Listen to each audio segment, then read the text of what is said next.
Assalamualaikum warahmatullahi wabarakatuh. Kembali lagi kawan di Legenda Catur Dunia. Selamat hari Rabu kawan. Ya sudah hari Rabu aja ya. Cepat sekali hari berlalu kawan. Selamat hari Rabu. Selamat menjalankan aktivitas kalian. Semoga hari ini dan hari-hari berikutnya kegiatan kalian aman, lancar, 86 dan tetap diberikan keberkahan, keselamatan dan kesehatan oleh Allah Subhanahu wa taala. Amin ya rabbal alamin kawan.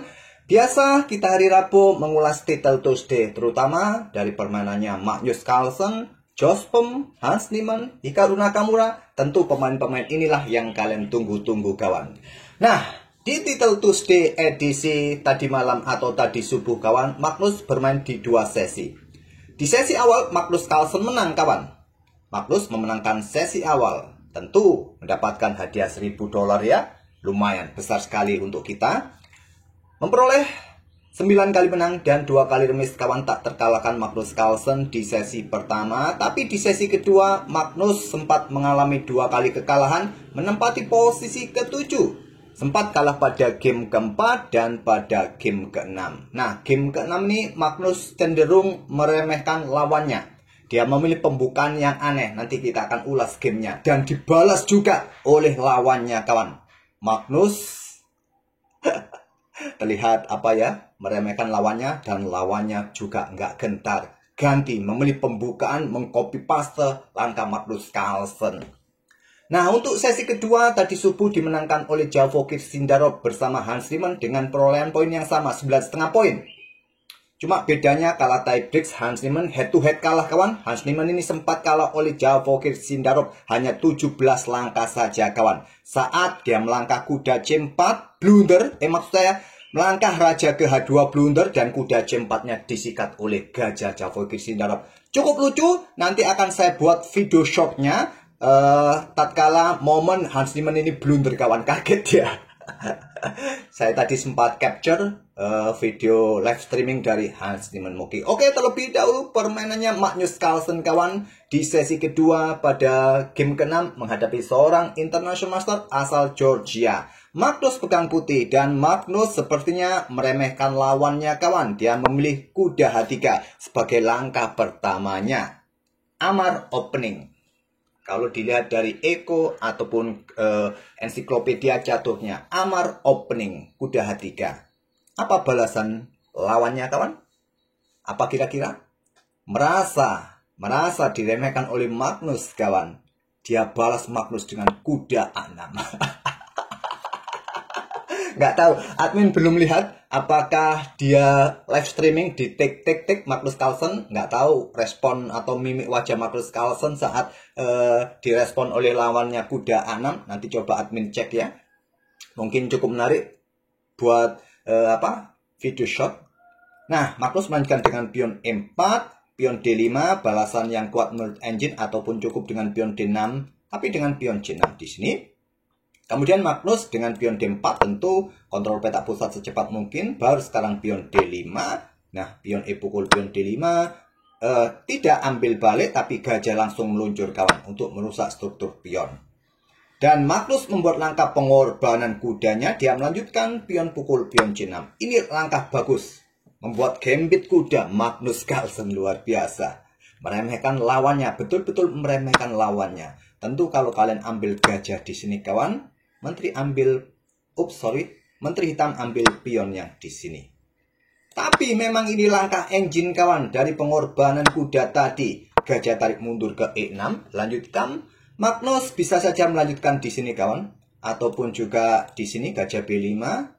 Magnus memilih mengembangkan perwira lainnya, kuda C3. Ini langkah bagus. Nanti bisa disusul kuda ke sini kah, ataupun juga untuk dukungan bagi pionnya dorong terus untuk mendapatkan ruang.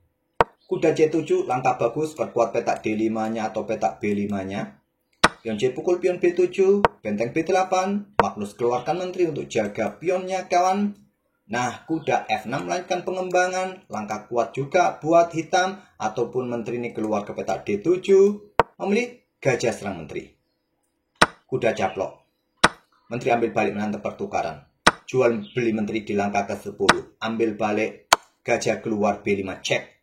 Gajah geser, hitam rajanya sudah geser, nggak bisa rokade, ada 2 perwira minor yang belum berkembang. Jalur pengembangan gajah sudah terbuka lebar buat Magnus. Di langkah berikutnya rokade pun juga bisa dilakukan, tapi rasanya juga nggak perlu rokade, permainan tanpa menteri nggak ada masalah juga terkadang kawan. Di sini gajah D2, lanjut Magnus. Pion E6, buka jalur pengembangan perwira. Magnus kehilangan 1 perwira ya. Cuma Magnus dapat kompensasi 3 pion. Jadi dirasa masih cukup setara kawan. Ya, lebih baik buka jalur pengembangan daripada ambil pion yang di sini. Karena ada gajah J6 di sini, tusukan kawan ya. Tusukan, kalian harus menyerahkan benteng kalian. Jadi buka jalur pengembangan, pion E6, gajah A5 cek, kuda C7. Di sini, rokade panjang, pilihan terbaik menurut engine tadi ya. Bisa dipilih oleh Putih atau Magnus, rokade panjang. Mungkin ada pengembangan gajah E6 kah, untuk ya perkuat posisi kuda, disusul kuda nanti bisa berkembang ke E7, kuda F6 kawan. Nah, pion D5 bisa disusul. Oke, Magnus memilih dengan langkah tadi, dengan gajah C6-nya, lindungi pion, tapi ada kuda E7, gajah F3 tetap mempertahankan pion. Raja D7, naik kawan, langkah kuat buat hitam, memilih dengan langkah kuda E ke D5. Buka jalur kembali gajah, juga hentikan laju pion blokade diagonal ini juga.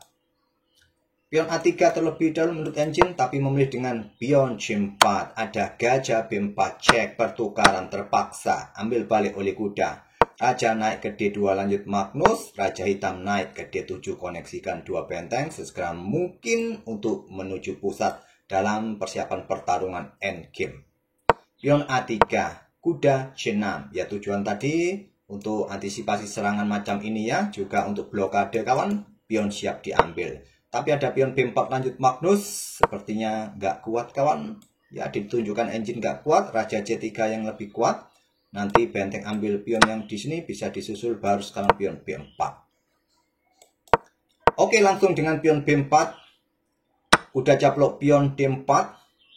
Ada gajah E4. Pion F5. Raja C3 saling ancam perwira. Terlebih dahulu pion E5.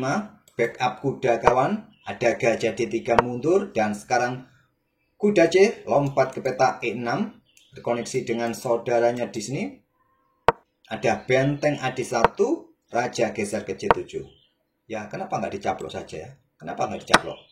Kenapa nggak dicaplok? Benteng A1. Menyerang pion di sini, pion E4, gajah C2. Masih bagus posisi hitam. Oke, memilih dengan raja mungkin. Ambil pion B7. Langkah kuat lainnya, raja yang ke E7 kawan. Ke E7. Coba nanti kalau ada pergerakan benteng di lajur E, pindah ke peta F6. Ada raja C7, benteng E1, pion E4, gajah F1. Nah, benteng H D8. Lanjut hitam. Magnus melangkah dengan pion C5, dorong pion-pionnya terus kawan. Baru sekarang benteng ambil pion B7, gajah C4 reposisi, menarget kuda yang di belakang. Benteng mundur, berkoneksi dengan saudaranya. Langkah yang lain, raja yang mundur. Nggak ada masalah. Gajah sikat kuda di sini, ambil balik tetap ya. Bisa menjaga benteng yang di belakang. Oke, memilih benteng B mundur ke B8, pion F3 tantang Magnus. Nah, diterima saja kawan. Tapi resikonya ya ada di belakang di sini. Kalau dilanjut seperti ini, chop-chop kawan, pion F2. Coba lihat. Kalau bergerak ke sini, anggap contoh tetap menjaga ini ya. Nah, nanti tidak ada koneksi benteng, bisa discover, di sini juga bisa jatuh, atau pergerakan yang lain, ambil contoh, bergerak ke peta F1 ini ya, baru kuda ini, kalau tetap nekat, ambil contoh, ke sini saja, ke sini kah? Maka kuda B5 cek ya, saya bergerak ke sini, maka benteng pukul benteng, ambil balik, dan pion bisa promosi, itulah bedanya. Oke, memilih dengan langkah kuda B5 cek, gajah sikat kuda B5, benteng pukul benteng, ambil balik, benteng ambil gajah. Hitam masih unggul 1 perwira, pion pukul pion E4, pion F ambil balik pion E4, benteng E1, ada kuda caplok, pion C5, membuat langkah pengorbanan kawan. Permainan dirasa bisa berakhir miss pada poin ini. Langkah bagus juga. Kalau kalian mempertahankan pion ini, anggap contoh bergerak petak G5 sementara, ya diusir ya, diusir. Yang menjadi permainan ini seimbang, Magnus ini terlihat masih unggul. Pion yang bagus, pion-pionnya ini kawan, unggul 1 pion dan mendapatkan tambahan 1 pion lagi. Jadi memilih ambil pion C5, Magnus Carlsen tidak mau ambil terlebih dahulu, baru sekarang pion ambil kuda, benteng ambil pion cek, geser, ada benteng A5 kawan, menarget pion yang di sini, benteng E3, lanjut Magnus Carlsen, Raja D6, permainan dirasa bisa berakhir miss kawan, bisa berakhir miss. Tapi sayangnya Magnus di sini tidak caplok pion kawan, tidak caplok pion. Ini langkah terbaiknya. Cek di sini ya, Raja bergerak ke F5 kah, mundur ke peta F3 kah, yang lebih aktif ya ke peta F5, bisa berakhir miss. Tapi Magnus memilih untuk mengejar pion hitam di belakang. Silahkan kalian pause video ini untuk beberapa detik dan coba temukan langkah terbaik buat hitam yang membuat Magnus menyerah. Setelah langkah ini Magnus menyerah karena benteng G3 adalah langkah blunder. Ya, jawabannya pasti terlihat seperti ini ya. Benteng A4 cek. Di sini Magnus menyerah. Karena kenapa Raja nggak bisa ambil pion, terpaksa dia mundur kawan. Nah, pion ini jatuh cek. Terserah kalian mau naik kemana, ambil pion di sini. Nah, hitam posisi pionnya bagus, ada pion yang sangat leluasa kawan, unggul 1 pion dalam permainan endgame battle Raja versus Raja. Tentu keunggulan kemenangan didapat oleh hitam. Oke, terlihat cukup apa ya, cukup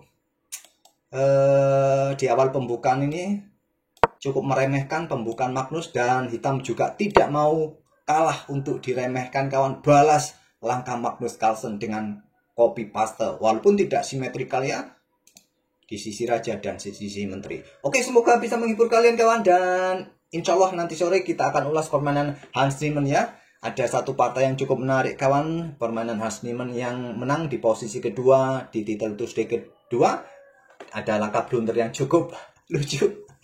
Terima kasih, kita akan bertemu di video-video berikutnya. Wassalamualaikum warahmatullahi wabarakatuh.